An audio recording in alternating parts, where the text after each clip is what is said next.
Bonjour, ici Gisela. Je vais vous lire un texte de Bell Hooks intitulé Communauté, aimer la communion.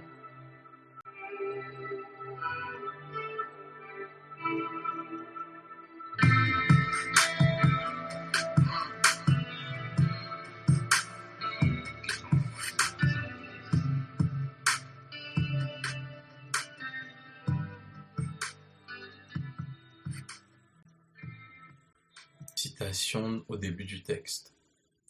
La communauté ne peut pas s'enraciner dans une vie divisée.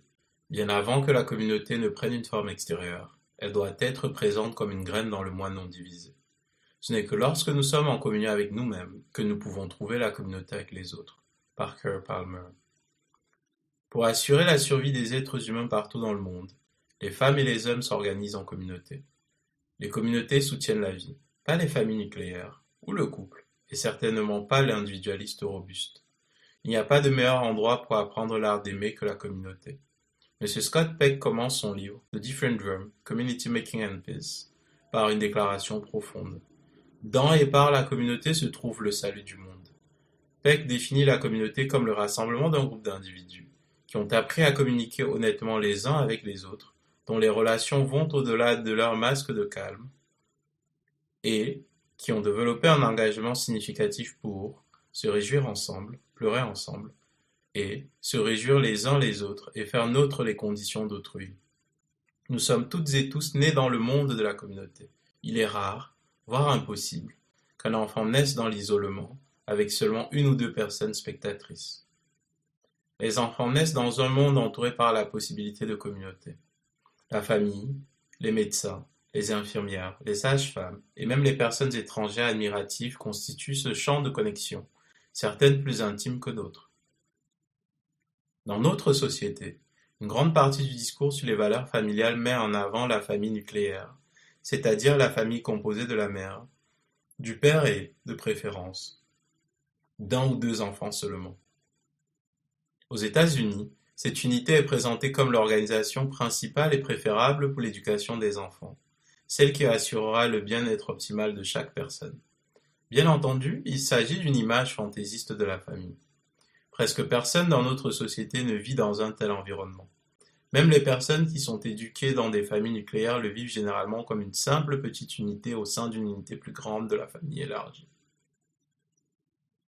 Le capitalisme et le patriarcat, en tant que structure de domination, ont fait des heures supplémentaires pour miner et détruire cette unité plus large de la famille élargie. Le remplacement de la communauté familiale par une petite unité autocratique plus privatisée a contribué à accroître l'aliénation et à rendre les abus de pouvoir plus possibles.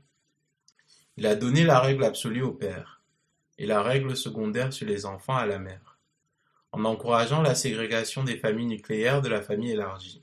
Les femmes ont été forcées de devenir plus dépendantes d'un homme en particulier, et les enfants plus dépendants d'une femme en particulier. C'est cette dépendance qui est devenue, et encore, le terreau des abus de pouvoir. L'échec de la famille nucléaire patriarcale a été parfaitement documenté. Exposé comme dysfonctionnel le plus souvent, comme un lieu de chaos émotionnel, de négligence et d'abus, seuls celles et ceux qui sont dans le déni continuent à insister sur le fait que c'est le meilleur endroit pour éduquer des enfants. Bien que je ne veuille pas suggérer que les familles élargies ne sont pas aussi susceptibles d'être dysfonctionnelles, simplement en raison de leur taille et de l'inclusion de parents non sanguins, c'est-à-dire les individus qui se marient dans la famille et leurs relations de sang. Elles sont diverses et donc susceptibles d'inclure la présence de certaines personnes qui sont à la fois saines d'esprit et aimantes. Lorsque j'ai commencé à parler publiquement de ma famille dysfonctionnelle, ma mère était en colère. Pour elle, mes réalisations étaient un signe que je n'aurais pas pu souffrir autant dans notre famille nucléaire. Pourtant, je sais que j'ai survécu et prospéré malgré la douleur de l'enfance, précisément parce qu'il y avait des personnes aimantes au sein de notre famille élargie qui m'ont nourri et m'ont donné un sentiment d'espoir et de possibilité. Elles m'ont montré que les interactions de notre famille ne constituaient pas une norme, qu'il y avait d'autres façons de penser et de se comporter, différentes des schémas acceptés dans notre foyer. Cette histoire est courante. Survivre et triompher des familles nucléaires dysfonctionnelles peut dépendre de la présence de ce que la psychanalyste Alice Miller appelle des témoins éclairés. Pratiquement chaque adulte qui a connu des souffrances inutiles dans son enfance a une histoire à raconter sur une personne dont la gentillesse, la tendresse et la sollicitude lui ont redonné espoir. Cela n'a pu se produire que parce que les familles existaient dans le cadre de communautés plus larges. La famille nucléaire patriarcale privatisée est une forme d'organisation sociale encore assez récente dans le monde. La plupart des citoyens du monde n'ont pas, et n'auront jamais, les ressources matérielles nécessaires pour vivre dans de petites unités séparées des communautés familiales plus importantes. Aux États-Unis, des études montrent que des facteurs économiques, le coût élevé du logement, le chômage, créent rapidement un climat culturel dans lequel les enfants adultes quittent le foyer familial plus tard et y reviennent fréquemment ou ne le quittent jamais. Les recherches des anthropologues et des sociologues indiquent que les petites unités privatisées, en particulier celles organisées autour de la pensée patriarcale, sont des environnements malsains pour tout le monde. Globalement, une éducation éclairée et saine est mieux réalisée dans le contexte des réseaux communautaires de la famille élargie. La famille élargie est un bon endroit pour apprendre le pouvoir de la communauté. Cependant, elle ne peut devenir une communauté que si les individus qui la composent communiquent honnêtement entre eux. Les familles élargies dysfonctionnelles, comme les petites unités familiales nucléaires, sont généralement caractérisées par une communication confuse. Le fait de garder des secrets de famille rend souvent impossible pour les groupes élargis de construire une communauté. Il y avait autrefois une publicité qui utilisait le slogan « La famille qui prie ensemble reste ensemble ». La prière est un moyen de communication. Elle aide sans aucun doute les membres de la famille à rester en contact. Je me souviens avoir entendu ce slogan à l'adolescence, généralement dans des situations où des figures d'autorité nous contraignaient à prier, et l'avoir changé en « La famille qui parle ensemble reste ensemble ». Parler ensemble est un moyen de créer une communauté. Si nous ne connaissons pas l'amour dans nos familles élargies d'origine, ce qui est le premier site de communauté qui nous est offert, l'autre lieu où les enfants en particulier ont la possibilité de construire une communauté et de savoir ce que l'amour est dans l'amitié. Depuis que nous avons choisi nos amis, beaucoup d'entre nous, de l'enfance à l'âge adulte, se sont tournés vers les amis pour obtenir des soins, du respect, des connaissances et un soutien complet pour notre maturation que nous n'avons pas trouvé dans la famille. Suzanne Miller se souvient dans ses émouvantes mémoires intitulées Never Let Me Down. Je n'arrêtais pas de penser que l'amour doit être là, quelque part. J'ai cherché et cherché en moi, mais je ne l'ai pas trouvé. Je savais ce qu'était l'amour. C'était le sentiment que j'avais pour mes poupées, pour les belles choses, pour certaines amies. Plus tard, quand j'ai connu Debbie, ma meilleure amie, j'ai été encore plus sûr que l'amour était ce qui vous faisait vous sentir bien. L'amour n'était pas ce qui vous faisait vous sentir mal, vous détestait. C'était ce qui vous réconfortait, vous libérait à l'intérieur, vous faisait rire. Parfois, Debbie et moi nous disputions, mais c'était différent parce que nous étions fondamentalement, essentiellement connectés. Les amitiés amoureuses nous offrent un espace pour expérimenter la joie de la communauté, dans une relation où nous apprenons à traiter tous nos problèmes, à faire face aux différences et aux conflits tout en restant connectés. La plupart d'entre nous sont éduqués dans la croyance que nous trouverons l'amour soit dans notre première famille, notre famille d'origine, soit, si ce n'est pas le cas, dans la deuxième famille que nous sommes censés former par des relations amoureuses engagées, en particulier celles qui mènent au mariage et ou à des liens à vie. Beaucoup d'entre nous apprennent dès leur enfance que l'amitié ne doit jamais être considérée comme aussi importante que les liens familiaux. Cependant, l'amitié est le lieu où une grande majorité d'entre nous a un premier aperçu de l'amour rédempteur et de la communauté d'entraide. Apprendre à aimer dans le cadre de l'amitié nous donne le pouvoir de faire naître cet amour dans d'autres interactions avec la famille ou dans des liens romantiques. La mère d'une chère amie est morte alors qu'elle n'était qu'une jeune adulte. Une fois, alors que je me plaignais que ma mère s'en prenait à moi, elle m'a dit qu'elle donnerait n'importe quoi pour entendre la voix de sa mère la gronder.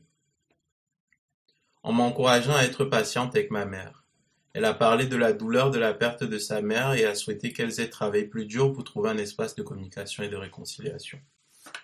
Ces paroles m'ont rappelé d'être compatissante, de me concentrer sur ce que j'aime vraiment chez ma mère. En toute amitié, nous pouvons entendre un retour d'informations honnêtes et critiques. Nous sommes convaincus qu'une véritable personne amie désire notre bien. Mon ami veut que je savoure la présence de ma mère. Souvent, nous tenons les amitiés pour acquises, même lorsqu'il s'agit d'interactions où nous éprouvons un plaisir mutuel. Nous les plaçons dans une position secondaire, surtout en ce qui concerne les liens romantiques. Cette dévalorisation de nos amitiés crée un vide que nous ne voyons pas forcément lorsque nous consacrons toute notre attention à trouver quelqu'un à aimer de façon romantique ou à accorder toute notre attention à un être cher choisi. Les relations amoureuses engagées ont beaucoup plus de chances de devenir codépendantes lorsque nous coupons tous nos liens avec nos amis pour donner à ces liens que nous considérons comme primordiaux notre attention exclusive. Je me suis senti particulièrement dévasté lorsque des proches célibataires sont tombés amoureux et ont simultanément rompu notre amitié. Lorsqu'une meilleure amie a choisi un compagnon qui ne s'entendait pas du tout avec moi, cela m'a causé un chagrin d'amour. Non seulement ils ont commencé à tout faire ensemble, mais les amis dont elle est restée la plus proche étaient celles et ceux qui l'aimaient le plus. La force de notre amitié a été révélée par notre volonté d'affronter ouvertement le changement de nos liens et d'apporter les changements nécessaires. Nous ne nous voyons plus autant qu'avant, et nous ne nous appelons plus quotidiennement. Mais les liens positifs qui nous unissent restent intacts. Plus nos amours romantiques sont authentiques, plus nous ne nous sentons pas appelés à affaiblir ou à rompre des liens avec nos amis afin de renforcer les liens avec nos partenaires romantiques. La confiance est le cœur de l'amour authentique. Et nous avons confiance que l'attention que nos partenaires accordent à leurs amis, ou vice-versa, ne nous enlève rien. Nous ne sommes pas diminués. Ce que nous apprenons par expérience, c'est que notre capacité à établir des liens d'amitié profonds renforce tous nos liens intimes. Lorsque nous considérons l'amour comme la volonté de nourrir notre propre maturation spirituelle ou celle d'autrui, révélée par des actes de soin, de respect, de connaissance et de responsabilité, le fondement de tout amour dans notre vie est le même. Il n'y a pas d'amour spécial exclusivement réservé aux partenaires romantiques. L'amour véritable est le fondement de nos fiançailles avec nous-mêmes, avec notre famille, avec nos amis, avec nos partenaires, avec celles et ceux que nous choisissons d'aimer. Bien que nous nous comportions nécessairement différemment selon la nature de la relation, ou que nous soyons plus ou moins engagés, les valeurs qui sous-tendent notre comportement, lorsqu'elles sont ancrées dans une éthique de l'amour, sont toujours les mêmes pour toute interaction. L'une des plus longues relations amoureuses de ma vie a été celle dans laquelle je me suis comporté de manière plus traditionnelle en la plaçant au-dessus de toutes les autres interactions. Quand elle est devenue destructrice, j'ai eu du mal à la quitter. Je me suis retrouvé à accepter des comportements, abus verbaux et physiques, que je n'aurais pas tolérés dans une amitié. J'avais été éduqué de manière conventionnelle pour croire que cette relation était spéciale et devait être vénérée avant tout. La plupart des femmes et des hommes nés dans les années 50 ou avant ont été socialisés pour croire que les mariages et ou les liens romantiques engagés de quelque nature que ce soit devraient avoir la priorité sur toutes les autres relations. Si j'avais évalué ma relation d'un point de vue qui mettait l'accent sur la maturation plutôt que sur le devoir et l'obligation, j'aurais compris que les abus sapent irrémédiablement les liens. Trop souvent, les femmes croient que c'est un signe d'engagement, une expression d'amour, que de supporter la méchanceté ou la cruauté, de pardonner et d'oublier. En réalité, lorsque nous aimons à juste titre, nous savons que la réponse saine et aimante à la cruauté et à la maltraitance nous met hors d'état de nuire. Même si j'étais une féministe engagée dans ma jeunesse, tout ce que je connaissais et ce en quoi je croyais politiquement en matière d'égalité a été, pendant un temps, éclipsé par une éducation religieuse et familiale qui m'avait socialisé pour me faire croire que tout devait être fait pour sauver la relation. Rétrospectivement, je vois comment l'ignorance de l'art d'aimer a mis la relation en danger dès le départ.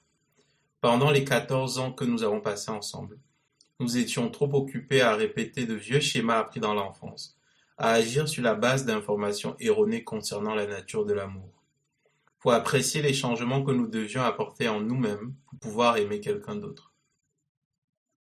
Il est important de noter que, comme beaucoup d'autres femmes et hommes, quelles que soient leurs préférences sexuelles, qui sont dans des relations où ils sont l'objet d'un terrorisme intime, j'aurais pu quitter cette relation plus tôt ou m'y remettre si j'avais apporté à ce lien le niveau de respect, d'attention, de connaissance et de responsabilité que j'ai apporté aux amitiés.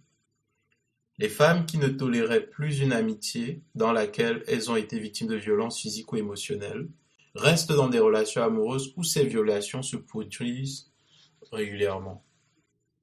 Si elles avaient apporté à ces liens les mêmes normes que celles qu'elles apportent à l'amitié, elles n'accepteraient pas d'être victimisées. Naturellement, lorsque j'ai quitté cette relation à long terme, qui avait pris tant de temps et d'énergie, j'étais terriblement seul et isolé. J'ai alors appris qu'il est plus satisfaisant de vivre sa vie dans un cercle d'amour, en interagissant avec des êtres chers envers lesquels nous sommes engagés. Beaucoup d'entre nous apprennent ces leçons à la dure en se retrouvant seuls et sans lien significatif avec leurs amis.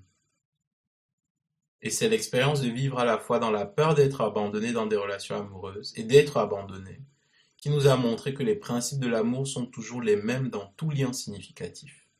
Bien aimer est la tâche de toutes les relations significatives et pas seulement des liens romantiques. Je connais des personnes qui acceptent la malhonnêteté dans leurs relations primaires ou qui sont elles-mêmes malhonnêtes, alors qu'elles ne l'accepteraient jamais dans des relations amicales. Les amitiés satisfaisantes dans lesquelles nous partageons un amour mutuel nous servent de guide pour le comportement dans d'autres relations, y compris les relations romantiques. Elles nous donnent à toutes et à tous un moyen de connaître la communauté. Au sein d'une communauté aimante, nous entretenons des liens en faisant preuve de compassion et de pardon. La vie est faite pour aimer d'Eric Butterworth comprend un chapitre sur l'amour et le pardon. Il écrit avec perspicacité. Nous ne pouvons pas endurer sans amour, et il n'y a pas d'autre moyen de retrouver un amour qui guérit, réconforte et harmonise qu'à travers un pardon total et complet. Si nous voulons la liberté et la paix, et l'expérience de l'amour et de l'être aimé, nous devons lâcher prise et pardonner. Le pardon est un acte de générosité. Il exige que nous placions la libération d'une autre personne de la prison de sa culpabilité ou de son angoisse, face à nos sentiments d'indignation ou de colère. En pardonnant, nous traçons un chemin sur la voie de l'amour. C'est un geste de respect. Le véritable pardon exige que nous comprenions les actions négatives d'autrui. Si le pardon est essentiel à la maturation spirituelle, il ne rend pas tout immédiatement merveilleux ou beau. Souvent, les écrits New Age sur le sujet de l'amour donnent l'impression que tout sera toujours merveilleux si nous aimons simplement. En réalité, faire partie d'une communauté aimante ne signifie pas que nous ne serons pas confrontés à des conflits, des trahisons, des résultats négatifs d'actions positives ou de mauvaises choses qui arrivent à des gens bien. L'amour nous permet de faire face à ces réalités négatives d'une manière qui confirme la vie et l'améliore. Lorsqu'une collègue dont j'admirais le travail, que je considérais comme une amie, qui pour une raison qui ne m'a jamais paru claire, s'est mise à écrire des attaques vicieuses contre mon travail, j'ai été stupéfaite. Ces critiques étaient pleines de mensonges et d'exagérations. J'avais été une amie attentionnée. Ces actions m'ont blessé. Pour guérir de ces douleurs, je me suis identifié à elle avec empathie afin de comprendre ce qui pouvait la motiver. Dans le pardon, un choix audacieux pour un cœur paisible, explique Robin Kassar-Gillan. Le pardon est un mode de vie qui nous transforme progressivement de victimes impuissantes de nos circonstances à des personnes co-créatrices puissantes et aimantes de notre réalité. C'est la disparition des perceptions qui obscurent notre capacité à aimer. Grâce à la pratique de la compassion et du pardon, j'ai pu maintenir mon appréciation de son travail et faire face au chagrin et à la déception que j'ai ressenti face à la perte de cette relation. Pratiquer la compassion m'a permis de comprendre pourquoi elle aurait pu agir comme elle l'a fait et de lui pardonner. Pardonner signifie que je suis capable de la voir comme une membre de ma communauté encore, une personne qui a une place dans mon cœur si elle souhaite la revendiquer. Nous aspirons toutes et tous à une communauté aimante. Cela renforce la joie de vivre. Mais beaucoup d'entre nous recherchent la communauté uniquement pour échapper à la peur d'être seul. Savoir être seul est essentiel à l'art d'aimer. Lorsque nous pouvons être seuls, nous pouvons être avec les autres sans les utiliser comme un moyen d'évasion. Tout au long de sa vie, le théologien Henry Nouwen a souligné la valeur de la solitude. Dans nombre de ses livres et essais, il nous a découragés de voir la solitude comme un besoin d'intimité, partageant son sentiment que dans la solitude nous trouvons l'endroit où nous pouvons vraiment nous regarder et nous débarrasser du faux moi. Dans son livre Reaching Out, il souligne que la solitude est l'une des sources les plus universelles de la souffrance humaine aujourd'hui. Nouwen affirme qu'aucun ami ou amant, aucun mari ou femme, aucune communauté ou commune ne pourra mettre fin à nos plus profonds désirs d'unité et de plénitude. Avec sagesse, il suggère que nous mettions ces sentiments au repos en embrassant notre solitude, en permettant à l'Esprit divin de s'y révéler. Le chemin difficile est le chemin de la conversion de la solitude à la solitude. Au lieu de fuir notre solitude et d'essayer de l'oublier ou de la nier, nous devons la protéger et la transformer en une solitude féconde. La solitude est douloureuse, la solitude est paisible. La solitude nous fait nous accrocher aux autres en désespoir de cause. La solitude nous permet de respecter les autres dans leur singularité et de créer une communauté. Lorsqu'on apprend aux enfants à profiter des moments de tranquillité, à être seuls avec leurs pensées et leurs rêveries, ils et elles gardent cette compétence à l'âge adulte. Les personnes jeunes et âgées qui s'efforcent de surmonter leur peur d'être seules choisissent souvent la pratique de la méditation comme moyen d'embrasser la solitude. Apprendre à s'asseoir dans le calme et la quiétude peut être le premier pas vers la connaissance du confort dans la solitude. Passer de la solitude à la communauté renforce notre capacité à nous rapprocher les uns des autres. Grâce à la camaraderie, nous apprenons à nous servir les uns les autres. Le service est une autre dimension de l'amour communautaire. À la fin de son autobiographie, La roue de la vie, Elizabeth Kubler-Ross avoue: je peux vous assurer que les plus grandes récompenses de toute votre vie viendront de l'ouverture de votre cœur aux personnes qui sont dans le besoin. Les plus grandes bénédictions viennent toujours en aidant. Les femmes ont été et sont encore les plus grandes enseignantes du monde sur la signification du service. Nous honorons publiquement la mémoire de personnes exceptionnelles comme Mère Teresa, qui ont fait une vocation de service. Mais il y a des femmes que tout le monde connaît et dont l'identité ne sera jamais reconnue publiquement par le monde, qui servent avec patience, grâce et amour. Nous pouvons toutes et tous apprendre de l'exemple de ces femmes attentionnées. Tout à l'heure, je décrivais mon impatience à l'égard de ma mère. En regardant sa vie, j'ai été impressionné par sa capacité à se mettre au service des autres. Elle m'a appris, ainsi qu'à tous ses enfants, la valeur et la signification du service. Enfant, j'ai été témoin de ses soins patients aux personnes malades et mourantes. Sans se plaindre, elle les a hébergées et aidées. Ses actions m'ont appris la valeur du don libre. Il est important de se souvenir de ces actions. Il est si facile pour nous d'oublier le service que les femmes rendent aux autres dans la vie quotidienne, les sacrifices qu'elles font. Souvent, la pensée sexiste occulte le fait que ces femmes font le choix de servir, qu'elles donnent depuis l'espace du libre arbitre et non en raison d'un destin biologique.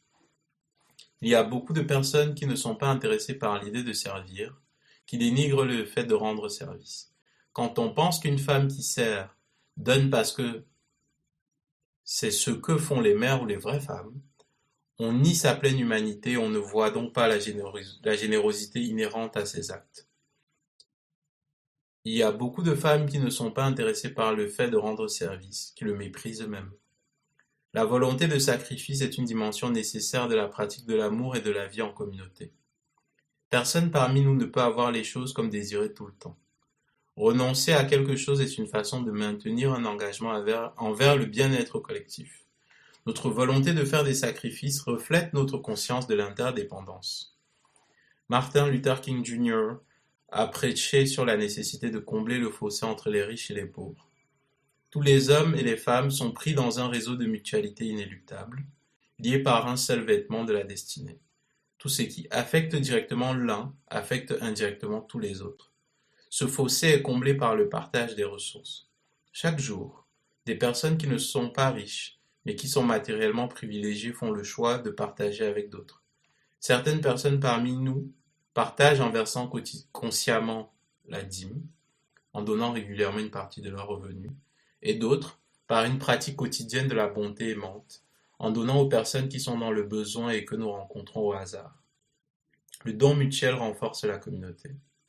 Profiter des avantages de vivre et d'aimer en communauté nous permet de rencontrer des personnes étrangères sans crainte et de leur offrir le cadeau de l'ouverture et de la reconnaissance. Le simple fait de parler à une personne étrangère, de reconnaître sa présence sur la planète, nous permet d'établir un lien. Chaque jour, nous avons l'occasion de mettre en pratique les leçons apprises en communauté. La gentillesse et la courtoisie nous relient les uns aux autres. Dans son livre The Different Drum, Peck nous rappelle que l'objectif d'une véritable communauté est de chercher les moyens de vivre avec soi-même et avec les autres dans l'amour et la paix. Contrairement à d'autres mouvements de changement social qui nécessitent de rejoindre des organisations et d'assister à des réunions, nous pouvons entamer le processus de création d'une communauté où que nous soyons. Nous pouvons commencer par partager un sourire, une salutation chaleureuse, un peu de conversation, en faisant un geste gentil ou en reconnaissant la gentillesse qui nous est offerte. Chaque jour, nous pouvons nous efforcer d'amener nos familles à se rapprocher les unes des autres pour former une plus grande communauté. Mon frère a été heureux quand je lui ai suggéré de penser à déménager dans la même ville que celle où j'habite afin que nous puissions nous voir davantage. Cela a renforcé son sentiment d'appartenance. Et je me suis senti aimé, qu'il veuille être là où j'étais. Chaque fois que j'entends des amis parler de leur éloignement des membres de leur famille, je les encourage à chercher un chemin de guérison, à chercher à rétablir des liens.